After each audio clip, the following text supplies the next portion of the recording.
So, guys, like I said on the stories earlier, this is a really cool episode because this is really what Monster Motivator TV was all about. Sharing those rocky stories, right? Introducing you to local entrepreneurs, people making a difference in the community, but it gets even better because you guys know that I speak on fear barriers, how to get your lunch money back from that bully. And this guy right here, I'm going to introduce you to, if he looks familiar, there's a reason. It's not because he's on the wanted list at the post office. It's because he was here last year, and we're going to share the evolution and the things that he's done. And you might want to take notes because this is what it's all about. But before we do, as always, brought to you by the one and only Roar. Baddest testosterone booster on the market, all natural. We are getting ready to launch this big time in the next 2 weeks. I'm excited, and that's why Tom is the last show of the year for Monster Motivator TV. We are just completely tunnel vision for this launch, and we're gonna rebook shows coming in the first of the year. So you're it, man. You made it. I'm right honored under to be the here. wire. Just barely got in. Right under the wire, and he's not even kidding. He physically just got Just in. barely. Just got in. You know, and I respect that you're consolidating your efforts and you're going all in with this. Yeah, and that's what you got to do. It's just we built enough foundation with Monster Motivator TV, so I feel comfortable. I feel good. I wouldn't want to do this last year, but we have enough under our belt where people aren't going to forget us, and we'll have some really cool shows coming up in 2018. But we're here, man. I want to introduce you and share your story, man, because that's what it's all about. Tom Ladegaard, CEO of Eternal Roots. But before we do that, let me give them a real quick how we even got here. Do it. Right?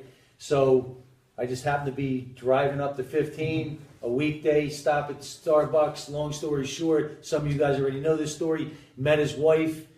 She introduced herself, said she saw some of my stuff on Facebook. Her and her husband connected with some of the messages, right? And next thing I know, 2 weeks later, Tom's on the show. And right after that, Nicole, his wife, is on the show, and we haven't missed a beat since. But interesting, when I met her at Starbucks, she said, "My husband is an attorney, but he has a side business. It's called Eternal Roots," and she started to explain that, and his goal is to do this full time. I said, "Awesome, let's get him on the show." So take it from there, man. Introduce yourself and let everyone know, where we're at. All right, so I'm Tom Ladegaard. He's already given me a great introduction. My wife bumped into Dave at a Starbucks, and her story was that she was a little intimidated at first because she didn't really know you. She social media knew you. Yeah. And you're a big, intimidating looking dude. Anyone who knows Dave knows he's a teddy bear. Big teddy bear. That's all, man. And so she did this Mel Robbins thing. Okay. The count to 5. So she was feeling a little intimidated or like scared. And so she counted to 5, and then and tapped you and said, "Excuse me, are you Dave Daley?" Yeah. And then she text messaged me a photo of your business card. Right. And within the hour, I had my show booked. That's it, and that's what I knew we were going to connect because I'm about action, right? Massive, effective action, as you know, and you've been taking it for now a whole year. But so now that we set that stage, when was that? Do you remember? It was November 4th. It was November, so it's not even a year. So we're just coming This up Saturday. A year. Yeah. It's a year. November 4th was your show? Yes. Okay. So about 2 weeks before that, right, is when I met Nicole, and then we started that whole thing. Right. And then I remember, we joke about this, I was pestering you going, "Well, here's more information.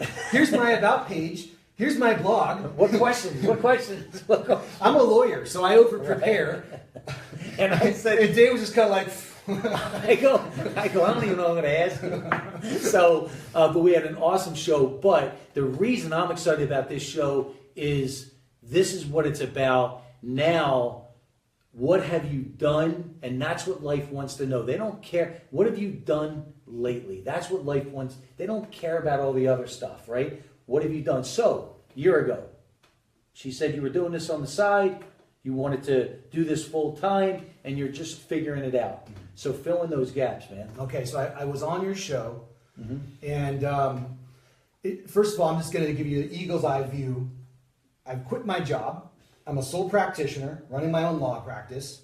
I'm doing Eternal Roots full time, but it's just since it's grown branches and tentacles that I didn't foresee, and it's taken me in fascinating directions where I didn't know what the hell I was doing, but I said yes to every opportunity that came my way, and I just figured it out. And at times I sucked. At times I learned. And there's plenty more of them coming. Yeah, I know right? you don't like the F word. Yeah. You can say learn. Right? But through those lessons, I got better. And then I kept rising to occasions and meeting challenges. So before we do that, just give, for anyone that doesn't know, give them an overview on Eternal Roots. They keep hearing it, right? And they're Right. saying, okay, that's great, but what is that? Right. So what I do is I interview people, I record their life story, and I create a custom documentary, memorializing your life. I sat down with my grandfather a couple of years ago. He was 96 at the time. I interviewed him. I figured, I don't know if the next time I see him is going to be the last time I see him. And I'm an attorney. I own a camera. I wouldn't forgive myself if he passed and I didn't take advantage of this opportunity. So I sat down with him. He agreed to do it. Had he said no, you and I would not be sitting here. Right. I wouldn't even know you. Right. Right? Right. So he said yes. I went up to his apartment and I interviewed him. I didn't even own a tripod. I had my camera on an ottoman on a stack of books wobbling. Yep. And my camera battery died and I had to switch to my cell phone. It was not professional. Right. But I got his story and that's what mattered. And I started dropping photos of him that we had into the video that complemented his story and brought it to life. Wow. And then I transcribed it and I turned his life story into a book. There's Wow. Q&A. I broke it up into chapters. I always like to go to, That's a nice looking book, too. oh, this is my prototype. This is my first one. Wow. And so this was my grandfather growing up in the Depression. Wow. And, so poor he didn't know he was poor, Where did you grow up at? up in Oregon. Right. And then I learned all about his time in the military service. World War II? He was a bomber pilot in World War II. Wow. And he was about to get shipped off to the Japanese theater. And then the nukes got dropped. He didn't have to go. Wow. So, but I learned this. He saw an A-bomb test out in New Mexico. So he's on the flight line getting ready to take off at 5 a.m. The sky lights up. He didn't know what was going on. The military said it was a munitions dump. In reality, they're getting ready to drop the big one. Wow. So he saw that with his own eyes. So Wow. yeah, fascinating Right? story. So I really bonded with him during this process. And when we were done, I could see he just had this relief that his story was out. His story was told. It was preserved. And he just passed about not even a week ago. Oh, really sorry, Yeah. man. Yeah. It's hard, but you can relate to this. Yeah. I visited with him several times in his last few weeks. He told me he had no regrets, and he's had a good full life, and he was ready to go. He had cancer all over the place, and so when you're that age, the doctors just manage your comfort. No, there's nothing you can do. And so he had the means, because of decisions he made in his life, that he could have 24/7 hospice care. Beautiful. He was comfortable, he was pain-free, he appeared to be fear-free, and he was ready to go. Yeah, and live life on his terms. Yeah, absolutely. Right. So there's the gift. And so he died with people around him. Mm-hmm. And that's how we would all like to go. Yeah, absolutely. Maybe someone wants to go with this freak skydiving accident, but that's how he went. Comfortable. I'd sign that contract today at 94. Yeah. So no, he's 96. He died at 98. 98. Yes. Yeah. And he had his mental faculties about him That's too. what I'm saying. I'll sign that contract today. Seriously. Yeah. He traveled all the way up until he got diagnosed. Yeah. So he just kept traveling, kept active. And one of the biggest takeaways from my interview with him, and it's here in the book, is that whatever he was engaging in, he did it with a positive mental attitude. And that really spoke to me. That had to hit you. Absolutely. I'm so glad I recorded that. So I'm actually going to remaster this, because now that we're doing a memorial for him in about a month, I'm going to be remastering this book so I can distribute them to the entire family. Were you going to video the memorial? Well, what I'm going to do is I'm going to take the video I made of him and I'm going to whittle it down to like 30 minutes and make a memorial video out of it. Oh, good. Yeah. So that got everything. Did that get the juices flowing? Did that get your interest? Did that, like, when you left there, how did you feel? So when I did this, initially, we're talking like last January Okay. of 16. 16, right? I shared it on social media that I did this with my grandfather, and all these people were jumping in with positive feedback. And a few people said, I wish I did that when my dad was alive. I saw that enough times that one night I'm driving home from work, and all of a sudden a light bulb flipped on, and I thought, I need to do this for others. It was almost like a voice on my right side whispered it in my ear. And so I felt like someone hit me with a cattle prod. I said, oh my God, I need to do this for others. I need to make a business out of this.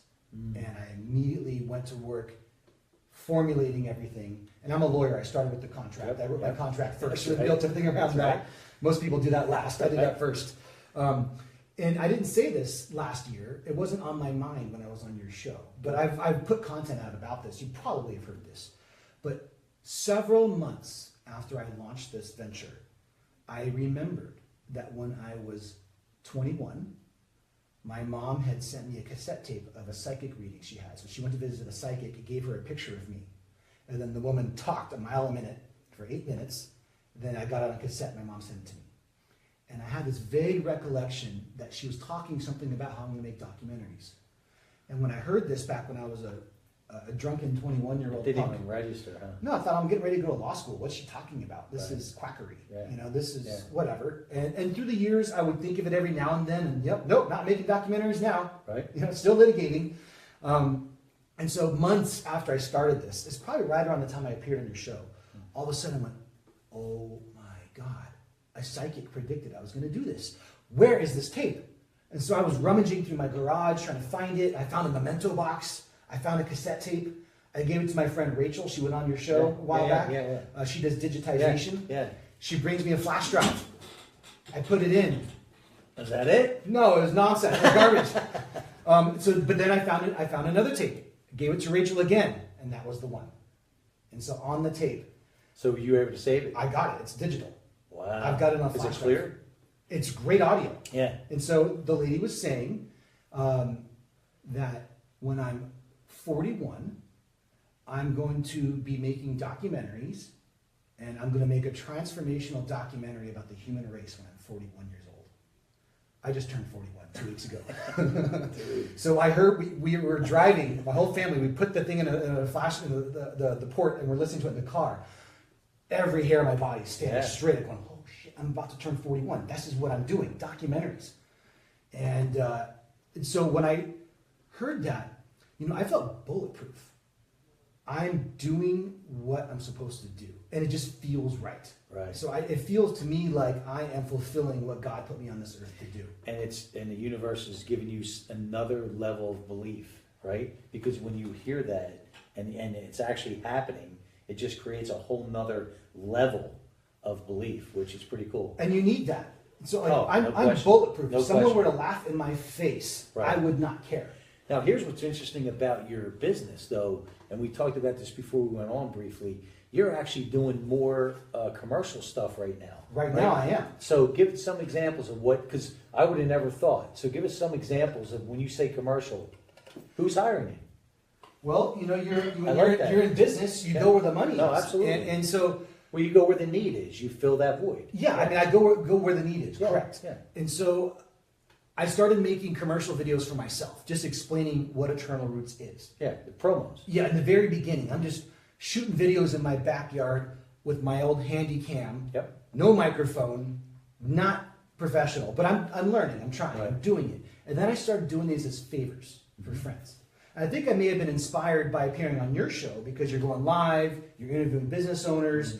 And so what I would do is I would go to friends' work or homes, and I would interview them with my camera about their business. And then I'd go live with them and do kind of the same thing live.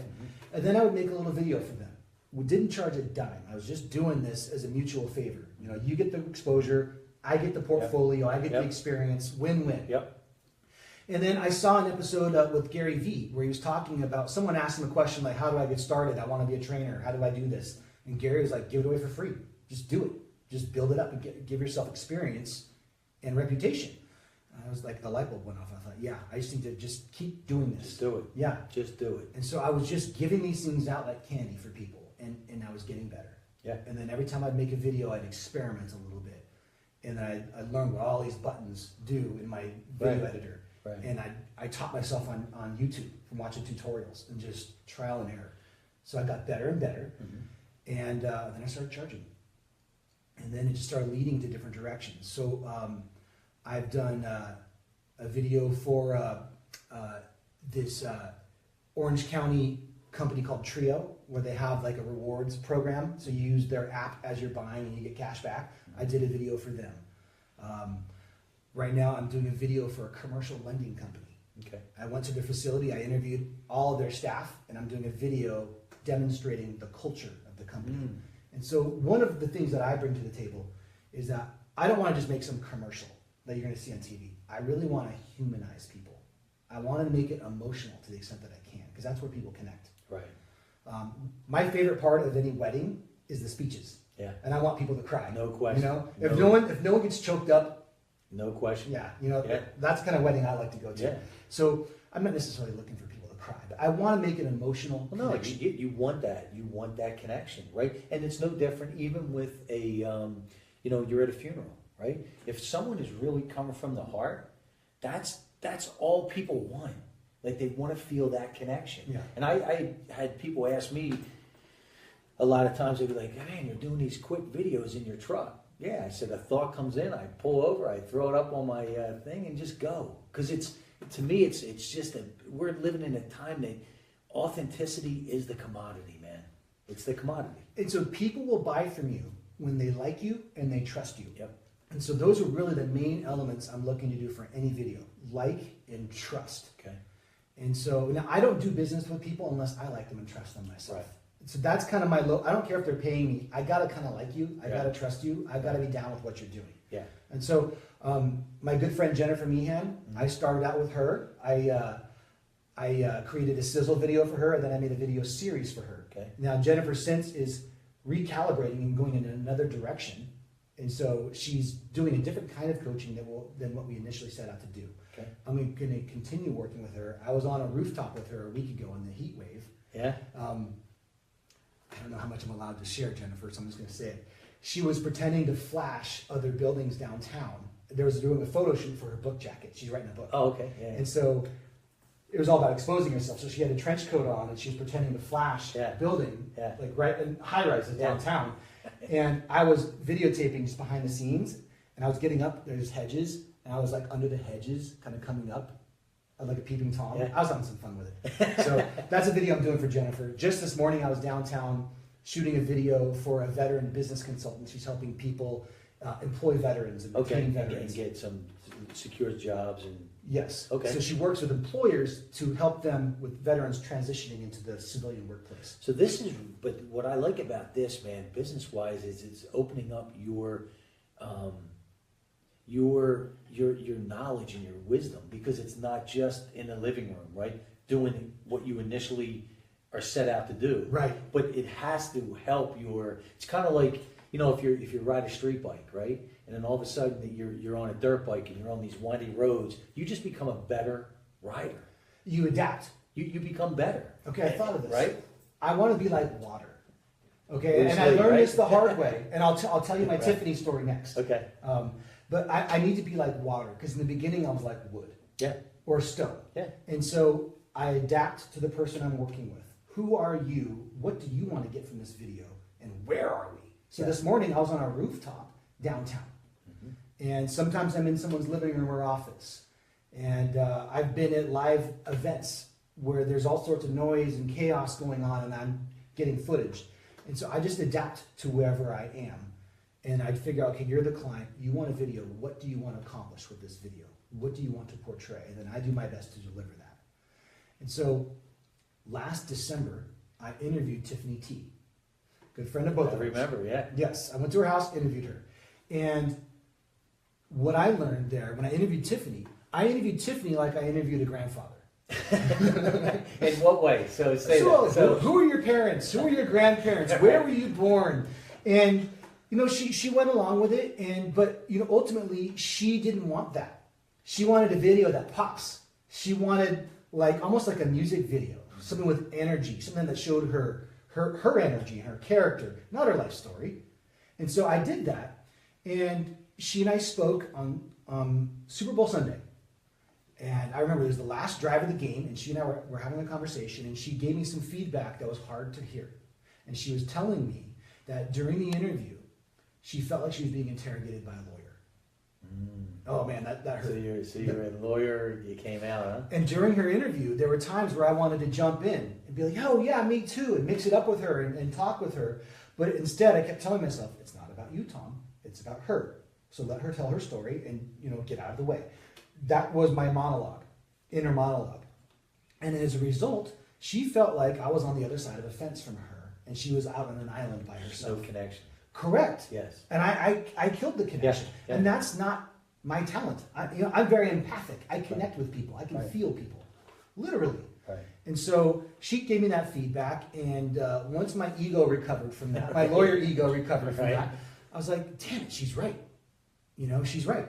I need to connect with people. And, if I've got an anecdote or some commonality, jump in and share it, because I need the person I'm interviewing to be comfortable. Yeah, it has to be.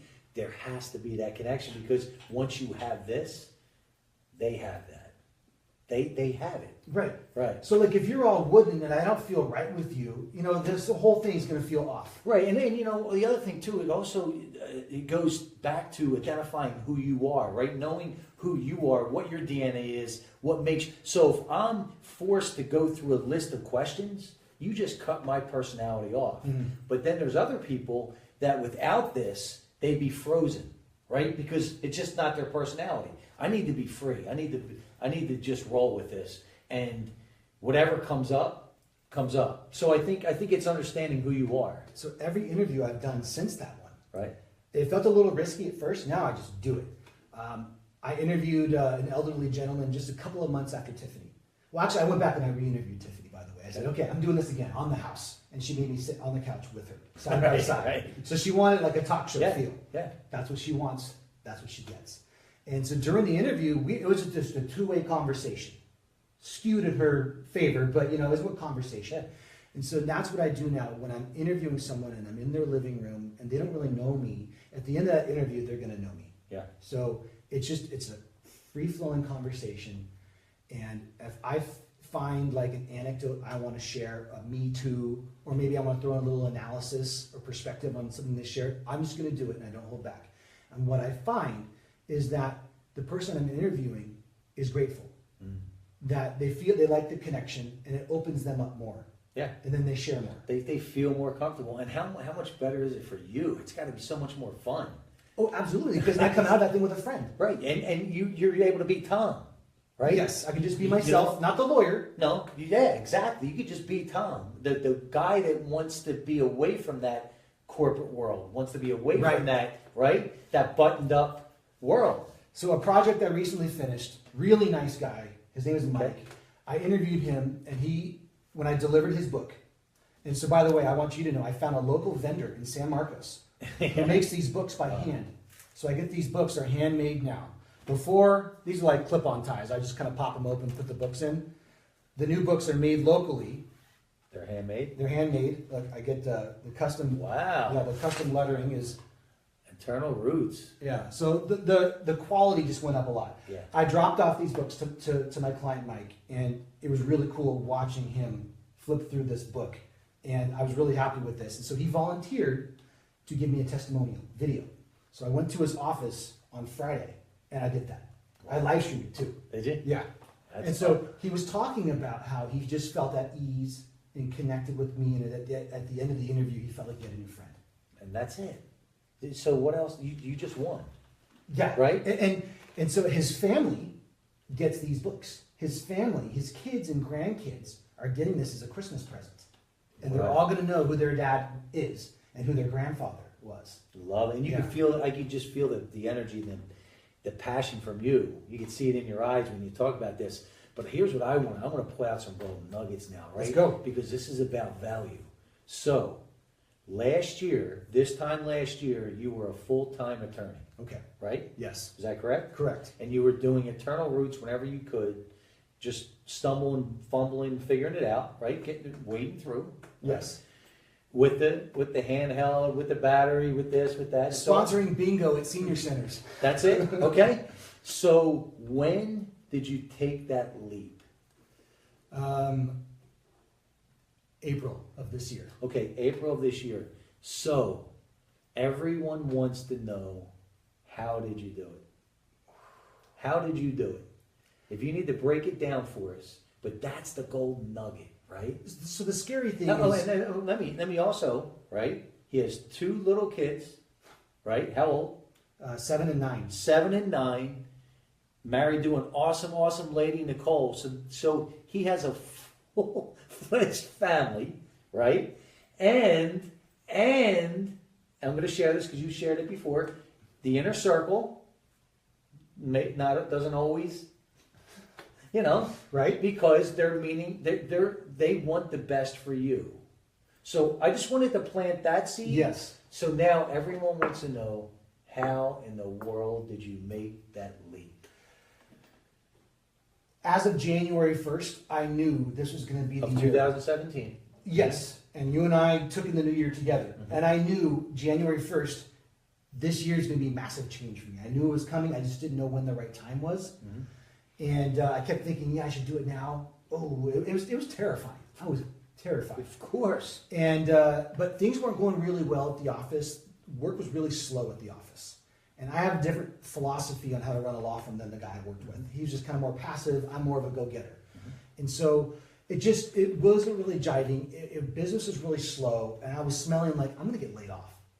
I just kind of felt like it was going to come because the volume wasn't there at the office. They just couldn't hold you. Yeah, anything new coming in, I was bringing in. And I'm thinking, okay, I'm bringing these cases in and I'm getting 10%.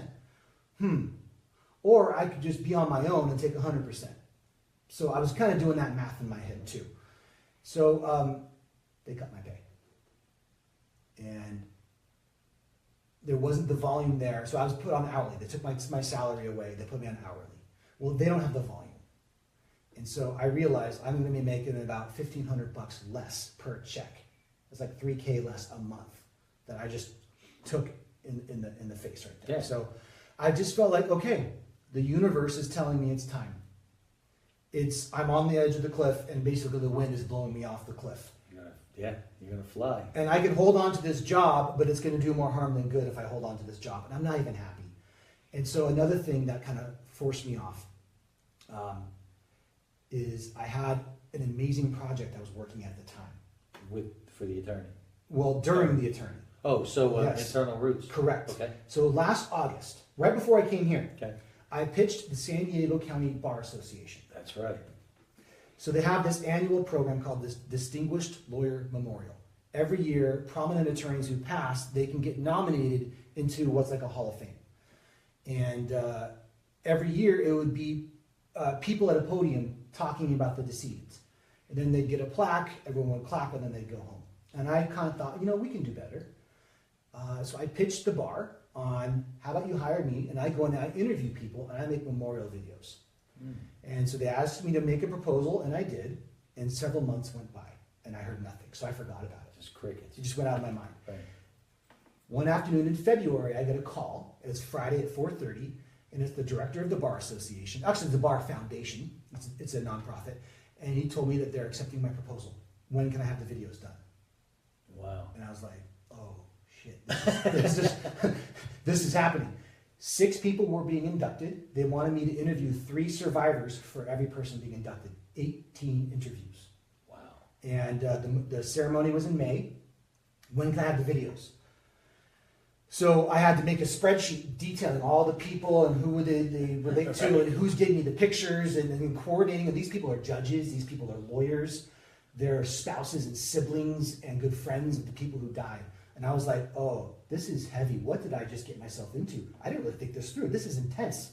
Right. So I hired Robert Wingo.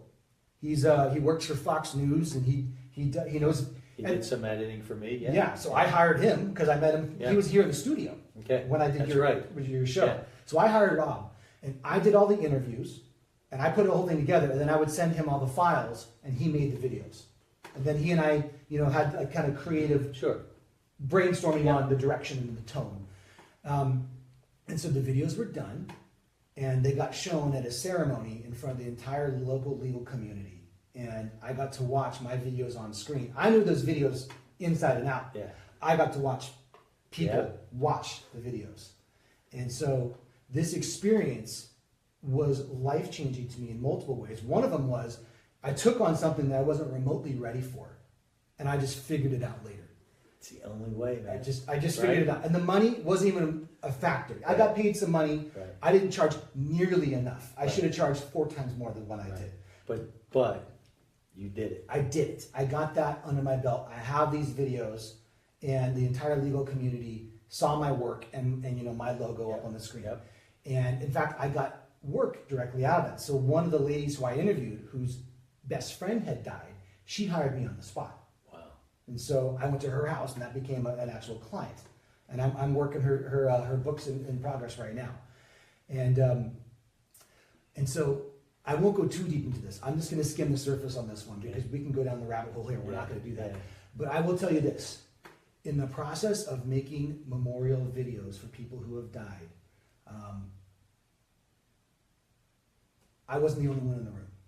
I'm going to tell you this. Wow. Okay? I was visited by spirits. Wow. Okay? I'm not going to go any deeper than that. Okay. And if you don't believe that, that's okay. I can't convince I anyone want of to do that. another show on it. Because that's so interesting to me. And so I didn't know how to navigate that myself. And all along I knew, like, I always described myself as an emotional chameleon. I took on the emotions of the people around me.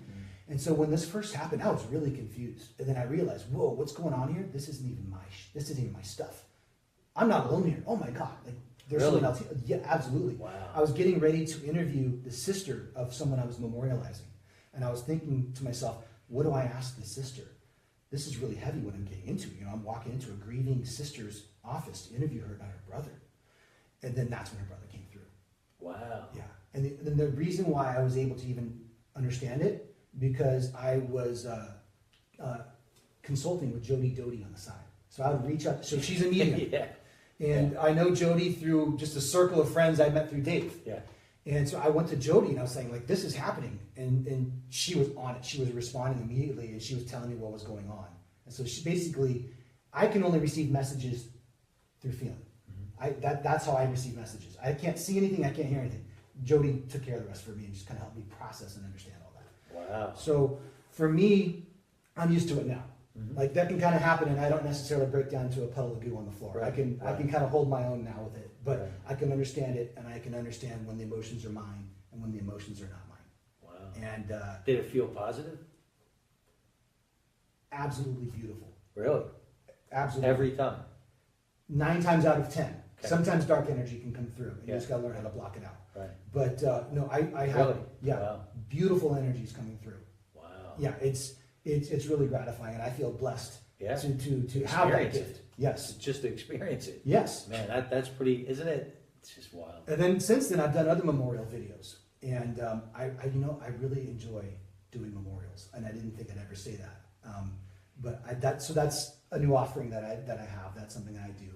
I did one recently for a paying client, and I'm doing one for my grandfather right now. Yeah, and it's an awesome gift. It's an awesome value that you're providing. I mean, it just really is. It helps the families heal. Absolutely, it's because it's a process, right? And the other thing is, and I speak big on this because I experienced it myself, is you're able to, if they're willing, you're able to show them that there are gifts, right? It doesn't have to be a horrible thing. Right. It's that perspective, and are you willing to look for the gifts or not? So one of the things that I see, right, that this does, is it almost circles and puts neon signs around some of those gifts that might be overlooked, right, for most, because they're such in a grieving state and are so focused on here, but this, and whether that happens right there or not. And then they'll have the video take That's over. They what's- can watch as many times as they want. So you could actually be providing value for years to come, because they just simply might not be ready for those gifts. And so I delivered the video files on this flash drive. I got this custom wooden flash drive. It looks like a book. I used to do DVDs.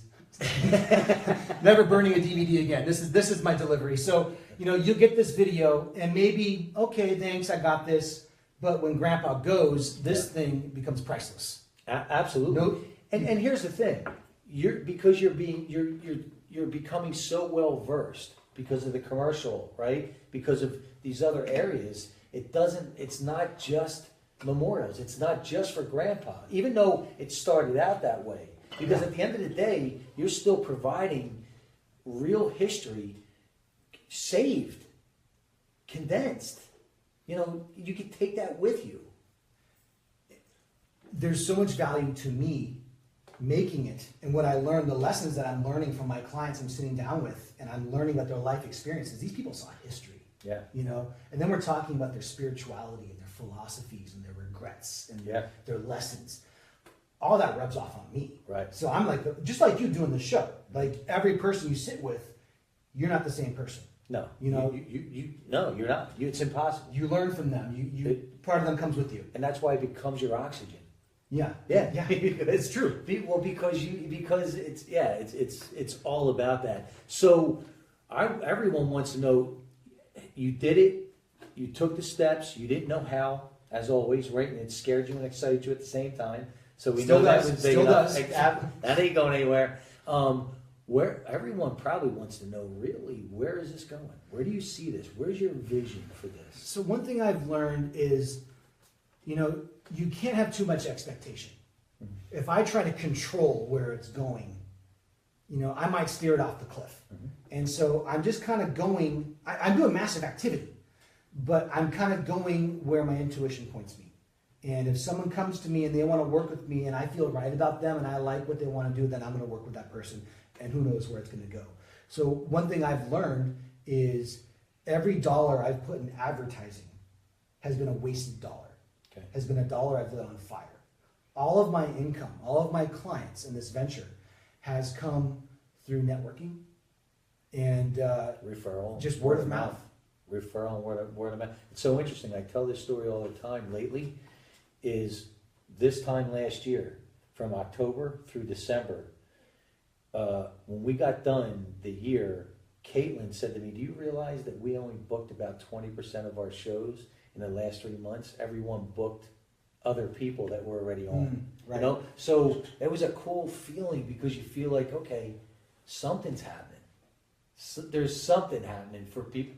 That amount of percentage. And I got value for being on your show, and I was grateful to you for putting me on the show because I was a total noob last November. Yeah. And you put me on the show, and I connected with you. Mm-hmm. So I in the last year, I've sent 5 people your way who are on your show. Right. And how many live streams has Nicole done since she's been on the show?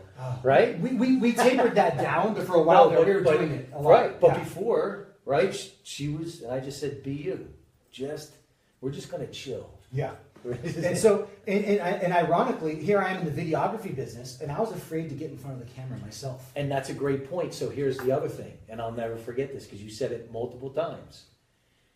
You said he flipped the script on me. Oh, right. Because I get him behind that black curtain, right? And you didn't know. I came to that level. I came into this thinking like I'm gonna pitch my wares, and Dave was like, "Where'd you go to school? And what kind of student were you?" And I was like, "What? Well, wait, am I in a psychologist's office? Like, what are we doing here?" And so Dave pulled my life story out, and that's what I do. But that's the connection. That's what people want to know, right? Yeah. Just like now, you've already done the first show. People know where you know that whole backstory, but now they want to hear the backstory of how you tame that lion, right? That fear of leaving your full-time job. What were the steps that you did? Was it easy? Did you know everything? Was it a perfect plan? You know, and we all know the answer, right? But when you can hear it live and in color from somebody that's actually doing it and has done it, that's for me, that's the goal. And that's why I'm here today, because I know there's a lot of other people out there who are in careers and jobs where they're not fulfilled. Right. They're not happy. They're not valued. And maybe they've got a dream or a passion they want to pursue, but you got kids. Maybe you make too much money. We call that golden handcuffs. Yeah. You know? Yeah. And so here's an analogy. There's an old dog laying there, and he's laying on a nail. Well, and then you think, well, why isn't that dog going to get up and move? Oh, he will when it hurts enough. So you're in pain. You're going to get up and move when it hurts enough. And so for me, I've been in pain for years. I was burnt out working in law offices and the negativity and billable hours and all that, dealing with people's problems. And there was pain, but the pain wasn't enough to make me move. And then here I was doing insurance coverage work, working for insurance companies, helping them pull coverage from insureds. Right. The work could not be less fulfilling than that. Right. And then they cut my pay on top of that. Right. So now the nail hurts really bad. Now the nail's in an organ, you know? Yeah. And so I had to get up and move. Yeah. And so I didn't know what I was going out into. And every day I honestly don't. Every month it's like, okay, so what's going to happen this month? And I plot out, Yep. you know, where's the money? Where are the clients? Let's maneuver. Yeah. Where are my priorities? Every day I get up. What am I doing today? So I've got like a master to-do list where I plot out all my tasks. And I should back up a little bit. I'm still an attorney. I still practice law. Right. And what I've found, I thought I didn't like being a lawyer anymore. And so when I was on your show last year, that's probably the vibe I was giving off. Because that's where I was. No, you were. Yeah. Yeah, it was like. And I'm a good lawyer. Right. But I just wasn't happy in the profession. So what I found is that now that I'm out on my own, and I'm bringing in my own clients, and I'm choosing who I want to work with, and how I structure the fee agreement with them, I have some flexibility. I like it. Yeah. You don't feel suffocated. No, I don't. And that's identifying who you are. That's the key. When you can identify who you are and you have the courage to move in that direction, even though on the outside it looks like, are you crazy? How are you going to do this, right? And again, it maps back to that why. As long as your why is big enough, the how will show itself. Okay, so there's a lot to learn from imagining yourself as an old man on your deathbed. And we've had this conversation before. 100%. So, and I just witnessed it literally with my grandfather on his literal deathbed, Right. telling me he had no regrets. And so I thought, okay, so when I'm 98 and I'm taking my last breath and I'm looking back on my life, Yep. do I want to think that I played it safe and I built that 401k and I worked in a career that I wasn't happy? Or do I want to say that I went for it, I had a dream and I went for it. Whatever happens, I went for it. Let's say I fall on my face and they go BK. I went for it. You can't take that away from me. No question about it. And guess what? BK or any other issue that people have, that's just one little blip on the screen, right? So if you're going to let something like that stop you from living the rest of your journey, shame on you. You crazy? That's just one little blip on the screen. And here's the other thing, right? Since you used that analogy, you don't want to get to the end with a rusty nail in you. In you. Right? You don't want to get to the end with that rusty nail. Hey, I pulled the nail out. Right? And Yeah, I moved. absolutely. And how that made you feel. How did that affect you or change you as a person, as a man, as a businessman, as a husband, as a father? How much different are you this time last year? Completely different. In what way? My values are still what they are. Of course. But as far as like spiritually awakened, Okay. I'm in better shape. Okay. I have time. I go to the gym almost every day now. I'm in Okay. better shape. Okay. I work from home. Okay. I see my kids. How about self-image? How much has that enhanced your self-image? You know what I tell myself sometimes? What? I tell myself I'm a fucking giant. I say that to myself all the time. Did you say that before? No. It wasn't even in your level of awareness. It wasn't even in your... My self-talk wasn't on that level. It wasn't on your radar. Yeah. Right? So that's a huge, huge thing, right? That you start to build that self-image and you know I'm a big, that's everything. That's our epicenter.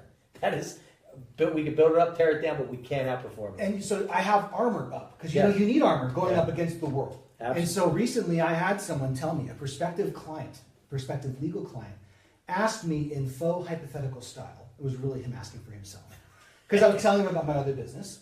See, I'm a business lawyer. Right. You know, I write contracts, I form LLCs, I keep businesses out of the courtroom. I'm also a business owner. So as I'm giving them business advice, I'm also living it myself. So I think I'm actually uniquely situated to help businesses as a lawyer. Absolutely. I'm a business owner myself. Absolutely. That's kind of my pitch. So I was explaining that to a recent prospective client, and he kind of said, well, have any clients ever expressed reservation to you that, you know, you're doing other things? And so I could tell, like, okay, this is his reservation. And my response to that was, I said the same thing right here. Like, well, look, if a business owner is concerned that his business lawyer is also in business, then we're just not fit. Right. I just put it out there. Right. And and we were not a fit. Okay. And so There you go. if someone has a problem Right. with the fact that I've got a business and I'm a business lawyer, and if you want a lawyer who does nothing but practice law, there's a lot of them out there. You go find that person, you work with that person. I'm not for you. Yeah, absolutely, absolutely. Just like there's a lot of professors out there that are getting checks from universities that might have not ever been in business, but they're teaching business, right? Right. Let's Right. Yeah. Who can't do it, so you teach. Matter of fact, I have a meeting tomorrow with a guy named Roger Abrahamson. I can never get his name right. Anyway, long story short, very, very successful. Built one of the biggest commercial furniture businesses in Manhattan, just an actual beast, right? And I met him at the Rose Bowl as an event last week, and I'm going to meet with him tomorrow. But he was saying, I think he went to Colgate, graduated from Colgate, and they said, what did you learn from there? And he said that I learned zero about how to be successful in business. He says, I just learned zero about how to be successful, how the real world works when you're out there and you're just, as an entrepreneur, man, you're on an island. I was a double major in college. And I'm applying nothing that I learned in college. It's just the truth. Law school is different. No, of course. But in college. Of course. Like, don't get it twisted, right? We're not saying, look, if you want to be an RN, then yeah, you have to do that, right? If you want to be an attorney, you have to take that road. But to think that you go to college and you get that degree and it's the end all, no, you're just beginning. You're just just beginning. Awakening. And so earlier you were kind of asking about. Well, let me tell you about this. So now that I'm out on my own, I had one client. I quit my law firm. I took one client with me. I got one case in litigation. And I kind of thought, okay, well, I'll just work this one case and then build eternal roots. And this is how I built my law practice. One day I'm at the office. And so we had an office building downtown. We shared a floor with the SBA district office. Okay. They were right across the hall from us. Wow. And one day a lady wanders into our firm. She sees it's a law firm. She wanders in, and the reception is just 10 feet away from my desk. And I hear her ask the reception, "What kind of law do you practice here?" And the receptionist drove her out and said, "Oh, we practice insurance law for insurance companies. Basically, get out of here." And so the woman turned around and walked out, and I was flabbergasted. I went up to her and said, "What the hell are you doing? That's a business owner looking for an attorney. And I'm a business lawyer. What are you doing?" "I don't know." So then I went to the owner of the firm. I said, "The SBA is right across the hall from us. What are we doing to build relationships with them over there?" "Gee, I don't know. That sure would be nice." You think? Right. So what I started doing was when I would bump into them, like in the hallway on the way to the bathroom, I started striking up conversations with people. And I built relationships with SBA directors. And I built friendships with them. And then one day, one of the directors comes over, starts asking me legal advice about a personal issue. And my boss, I saw him looking in there, not happy that she's in here sitting with me because I'm not billing her on the clock. Right. Then what she did, she put me on their radio show. So I went on the SBA radio show, and I got to spit some law. And then they had, it's called the Lender Fair. They do this all over the county, quarterly. Yeah. And they bring different professionals in. They pack the room with entrepreneurs. And they bring different professionals in to talk about different things that are relevant to business owners. "We need a lawyer. You want to come do this?" I said, "Absolutely." And so I went in there. I went to my first one in January in Alpine. 70 business owners in the room. I was sick. They handed me a microphone, and I just got up in front of the room and I talked. And I connected with people. And I really loved it. It was a lot of fun. And I gave value. I didn't try to sell. Yeah. And I got better at it. I did a few more of them. And then after I left the firm, I had a couple of these lined up. So I kept doing these events. I started getting clients out of these events. So I'm up there in front of the room. I'm not telling them the reasons why they need to hire a lawyer. I'm not trying to scare them into hiring a lawyer. I just give value. Right. And then I sell myself indirectly by them seeing who I am. Sure. And that's And more connect. effective. 100%. than anything else. And you're going to attract the right people, the right clientele. Correct. And then I got introduced to the directors of this veteran support organization called the Rosie Network. And what they do is they have something called the Rosie's List. So if you're looking for a veteran-owned business you want to do business with, Okay. how do I know this is veteran-owned? You go to Rosie's List. They already did all the They homework. vet 'em. They got, yeah. Yeah. And so then they built it. They have a program called Service to CEO, where people transitioning out of the military who want to start a business, wow. they provide them these resources. And so at the time I called them, they said, we're actually looking for a lawyer. We want to put on a legal workshop. Can you do it? So I built a PowerPoint. I went in there and I did a 2-hour workshop. Jeez. And I came back and I did another, and I did another. I've done 4 or 5 now. And I get business out of that. And so and then recently, I went to the Rosie Network. I looked at their Facebook. I looked at their website. I thought, they don't have a video. Light bulb went off. Right? So then I wrote to them, and I have relationships with them. Yeah.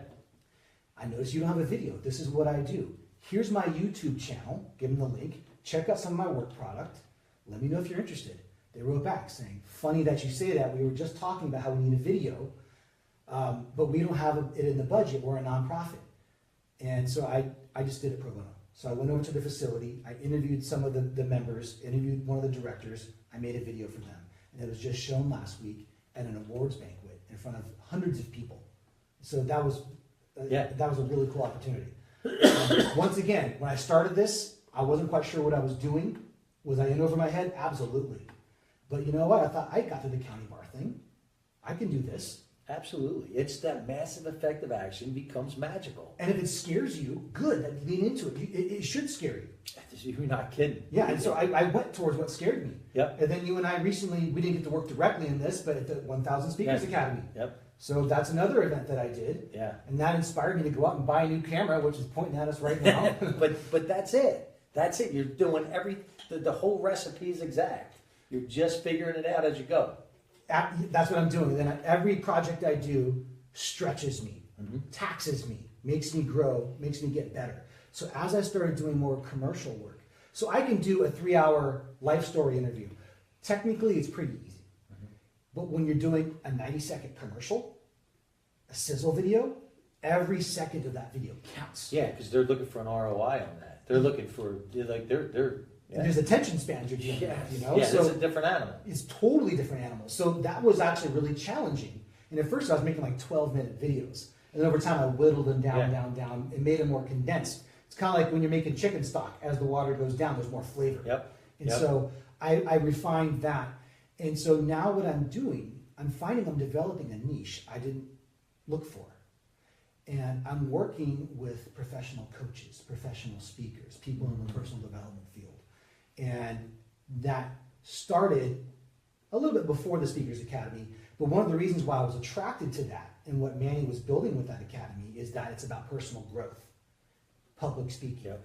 That spoke to me. That kind of turned me on. Yep. If it was a tech conference about microchips, not so much, right? I might not be the right one. Right. But the subject matter spoke to me. And so it was really cool. I remember on day one of the event, I'm going around recording this. I got my headphones on. I'm getting perfect audio.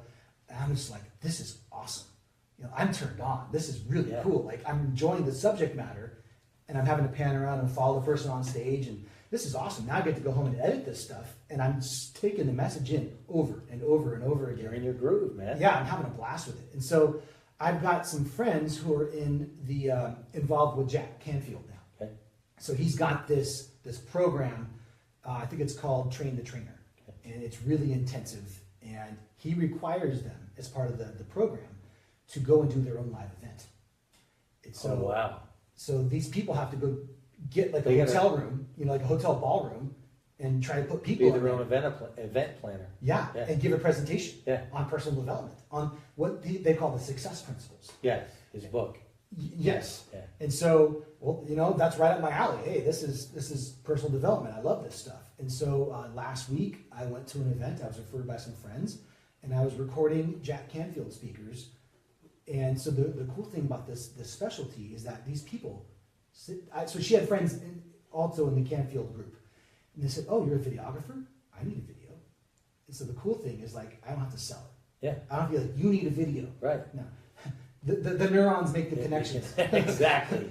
I just throw it out there. But the most important part of that, right, is understanding that none of that happens without that massive effective action. Nothing happens without that massive effective action. And that's your MO, right? One after the other after the other. That's why these stones keep overturning, because you're moving and you're telling the universe you're ready. So give me more. Give me more. Okay, great. And give me more. And then you're figuring out that the entrepreneurial DNA is really you're a fireman. You're putting out fires throughout the day and you're navigating. As Grant Cardone would say, the more action you do, the more problems you create, and you want to be bringing problems into your life. Right. And it's how you address them, how you look at them, right? And how they either affect you or they don't affect you throughout your day. And being an entrepreneur is not for everybody. No. It is not for everybody. It's not for the faint of heart. That's for perfect segue. Right? Perfect segue. I love it.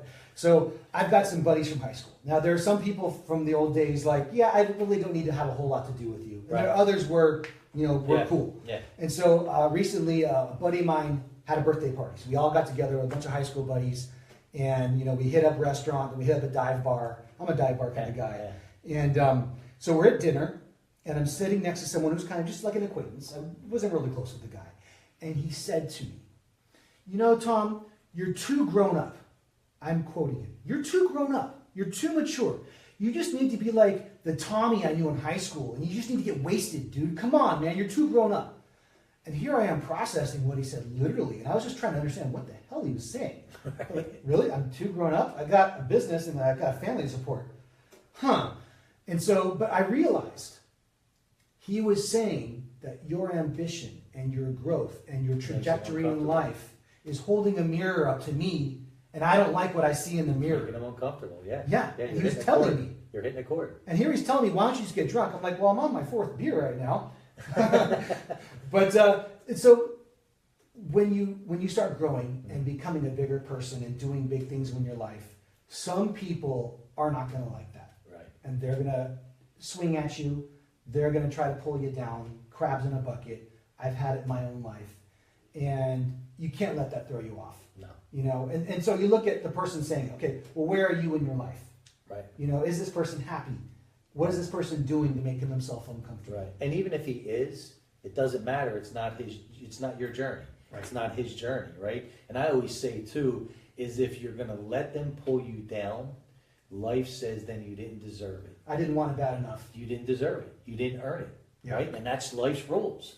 Right? So that at the end of the day, that's what it's all about. So is there anything you want to share that we didn't talk about before we do jump off? One thing that took me in a fascinating direction, I have no idea how long. We've been going for 3 hours, I don't know.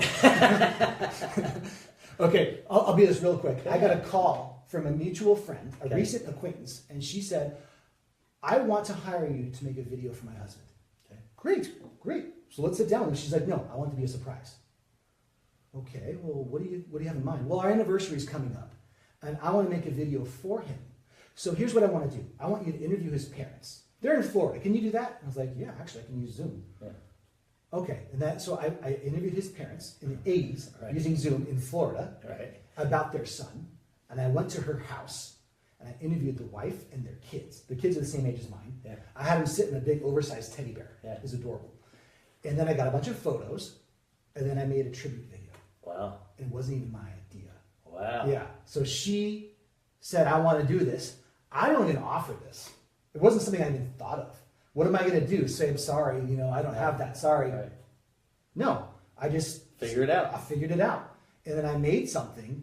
And as I'm making this, I keep tearing up going like, wow, can you imagine getting a video your wife gives you of her and your parents and your kids talking about you? Exactly.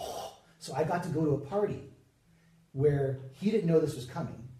And so it was really awkward. So I'm at a party socializing with him. His name is Chris. Hanging out with him. He's asking how my business is doing. I'm like, oh. So I was really awkward because I didn't want to let the cat out of the bag. Yeah. And so she puts the video in, and then I got to watch his video. Wow. Yeah, like I got goosebumps right now. It was really powerful. Wow. Really cool. But that just gave you a whole nother thing to offer. Like another idea, oh wow. Brilliant. And you know what? I don't have to think of everything. Right. I just have to be open to other people's ideas. Exactly. So I call that the tribute package. Not my idea. Angie, if you're watching this, thank you. Brilliant idea. Love it. Okay, so that's Instagram. They just shut you down. They did. You say it in an hour. Okay.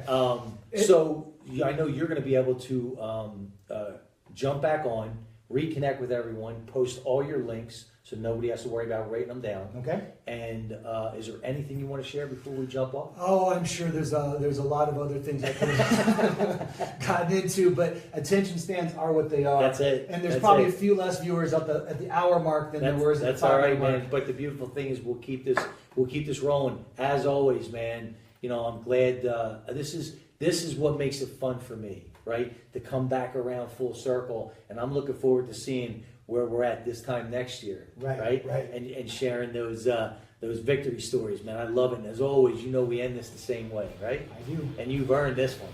You really earned this one. So on 3, we're going to take this out Monster Motivator style. On 3, 1, 2, 3.